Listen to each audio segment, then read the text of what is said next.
So there's an article in the New York Times that is trying to whitewash the fact that the United States blew up the Nord Stream pipeline. Now, we know that the United States blew up the Nord Stream pipeline because Victoria Nuland said they're going to do, because this is what she said. Watch this.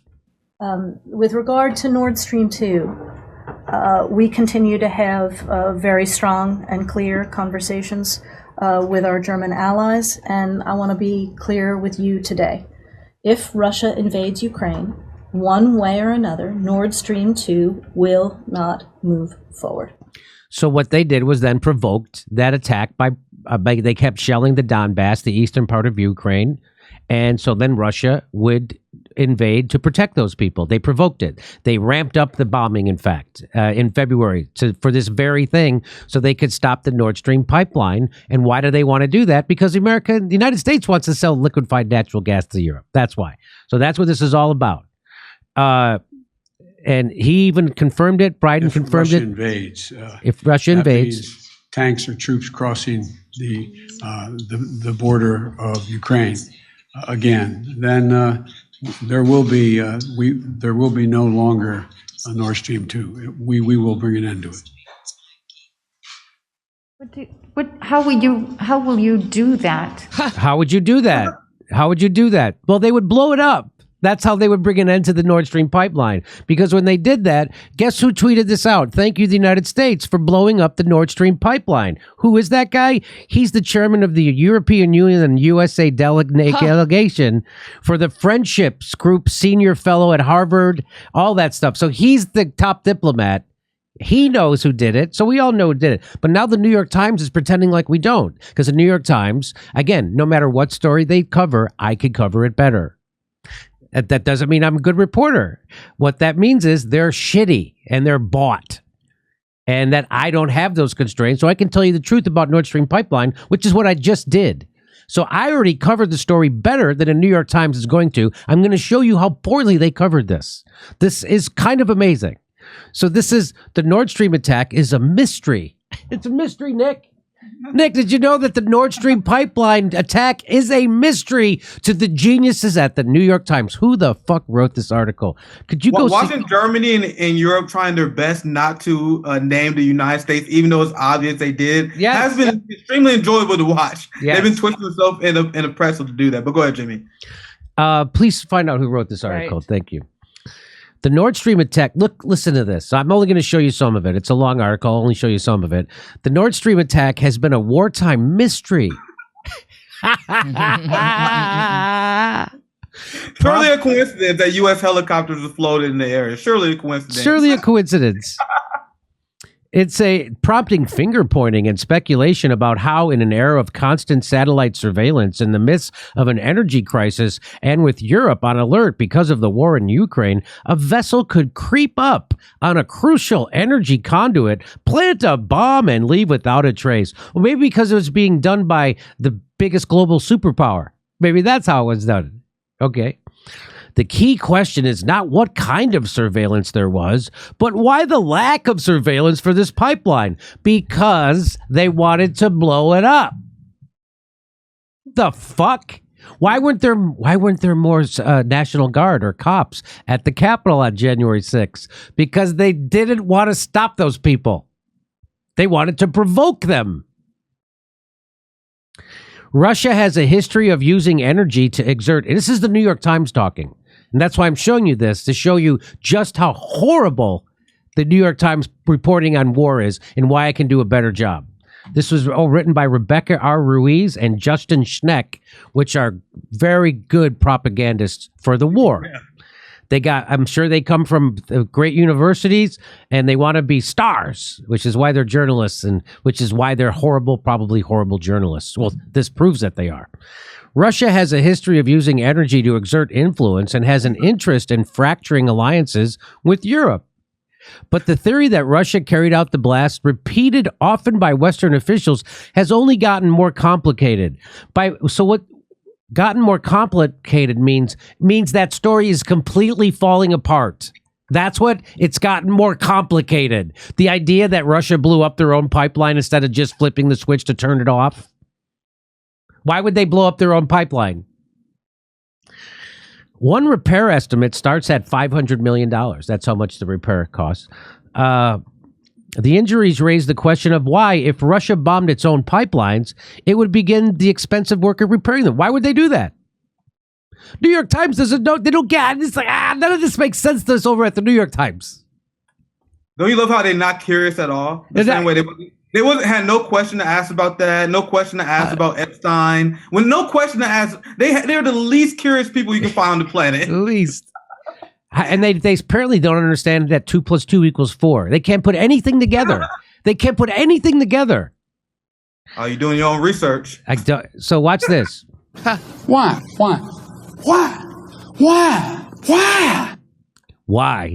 Why would they? Why? Why would Russia do it? Why?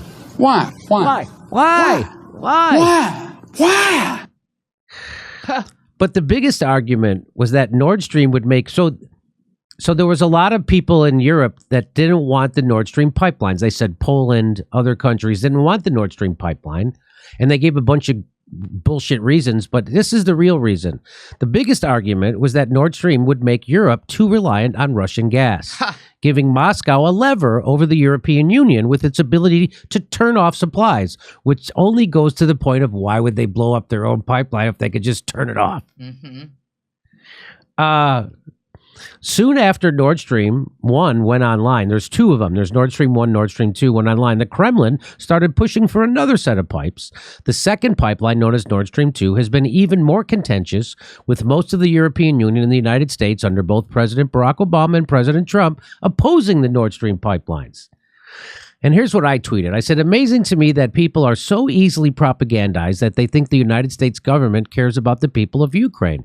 We're using the people of Ukraine as cannon fodder for an economic proxy war with Russia so the West can sell more liquefied natural gas to Europe. Hashtag Uniparty. And that's what this is about. According to this is the Secretary of State, Antony Blinken. He says the Nord Stream pipeline bombing offers tremendous strategic opportunity for years to come. It was like the greatest thing that ever happened for the United States and our strategic opportunities for years to come. This is the greatest thing. They just say it. They're just saying it. Too bad that this tremendous opportunity for DC bureaucrats will come at the expense of everyone else, especially this coming winter. Last year, Ukrainian energy regulators sent a 13-page letter to Poland as part of a coordinated effort to stop the new pipeline from coming online. Nord Stream 2 will negatively impact on Ukraine's national security. Read the letter, which was obtained by the New York Times. Read the letter, which was obtained by the New York Times. The letter also warned of economic consequences for Ukraine since Russian companies still pay to send gas through Ukrainian pipelines. So Ukraine makes money off Russian oil. Even after Russia invaded, a Ukrainian government document obtained by the Times shows that Ukraine expected to continue charging Russian companies, including state-owned Gazprom and Rosneft, to transmit gas during the first half of 2022. Under its contract, Ukraine receives an average of $1 billion a year in transit fees. So the pipelines had no shortage of adversaries. This is what the New York Times says. But sabotaging a key piece of energy infrastructure could be considered an act of war. For a European Union or NATO member to carry it out would have significant consequences, shattering trust in two of the most important Western partnerships. And while attacking the pipeline may have made financial sense for Ukraine, particularly in a time of war, its capability to pull off such a feat is unclear. Ukraine does not. So this is the New York Times pretending to try to figure out who did that. This is hysterical. They're trying to no, let's look as Ukraine did it, but it wouldn't make sense if Ukraine. Maybe they could have do it. Well, why were the pipes? Do you see how they have to bend themselves in a pretzel, the writers of this article, to try to do propaganda for the United States? And that's what this is. They're doing it. Many European governments, and I would love to know what goes through the writer's head. The two people who wrote this, the Ruiz, the woman, and then who's the fella? What's the fella's name? Oh, you already erased it. Justin Scheck. I wonder what they tell themselves. Wonder what they tell themselves. Hey, I'm writing for the New York Times. I'll get some pussy. Maybe that's what they tell themselves. Many European governments and experts see Moscow as the most likely saboteur. They blew up their own pipeline that you just spent a whole article telling me they could flip off with a switch. Why would they blow up their own frickin' pipeline, New York Times? Mr. Sheck. President, they don't bring up Blinken, like you said, who said that within U.S. interest. And Putin and many Russian officials came out when that happened, and they was very distressed. They was very upset that happened. But apparently that does not count to whoever wrote this article. President Vladimir Putin of Russia has used gas as a political lever in the past. Now, unlike the United States.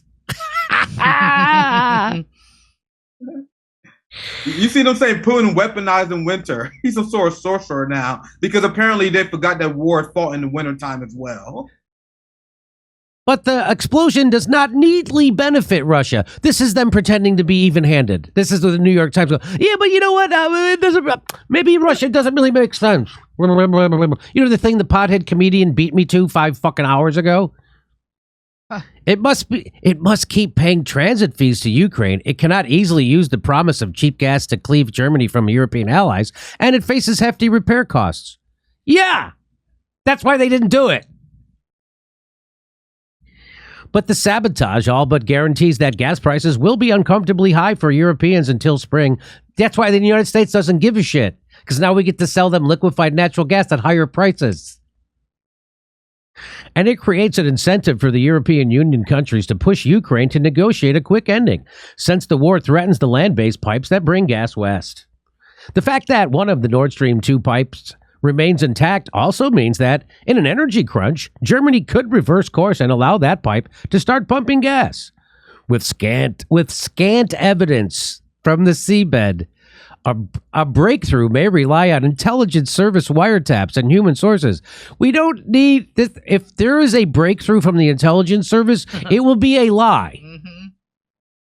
But so far, American and European intelligence agencies have not publicly shared any data. They did it. That's why. It's very fascinating, but it's very complex. Very complex. And it's very difficult without access to some of these data points to start eliminating actors and motives. Aaron Mate tweeted out, the latest dispatch in a fascinating new establishment media series. I can't believe it's not Russia. According to Secretary Blinken, the Nord Stream pipeline bombing offered... There it is. There it is again. Unless you want to hear it again, here it is. This is also a tremendous opportunity. It's a tremendous opportunity to once and for all remove the dependence on Russian energy, and thus to take away from Vladimir Putin the weaponization of energy as a means of advancing.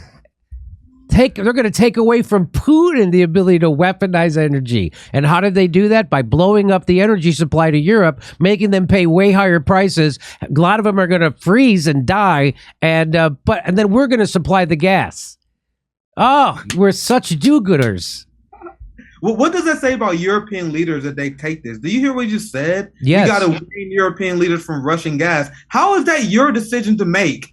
And European leaders just take this. They're like, yeah, we're going to blow this pipeline up. Yeah, you guys shouldn't have this because we're going to wane you like you're a puppy. And a lot of European leaders, they do take it because they're essentially like a new colony of the United States. They do whatever they want them to do.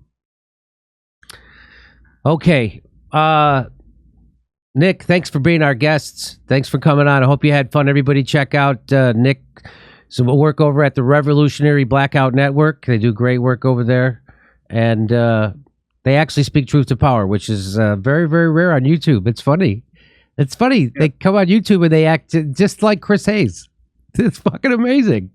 And trust me, we pay for it. They suppress the crap out of our channel. But I'm glad we get the message out. The main thing we always want to tell people, like, I know the news can be depressing, but we want people to organize. We want people to get in the street. We want people to love your neighbor. Don't allow the Democratic Party and the mainstream media to convince you to hate your neighbors. Even if we have small disagreements, organize, talk to people. We have a lot of shared interests, and that is the message that we preach on RBN. So always good to talk to you, Jimmy. Always fun doing these shows. Okay, as you know, Christian Smalls set a great example in Staten Island.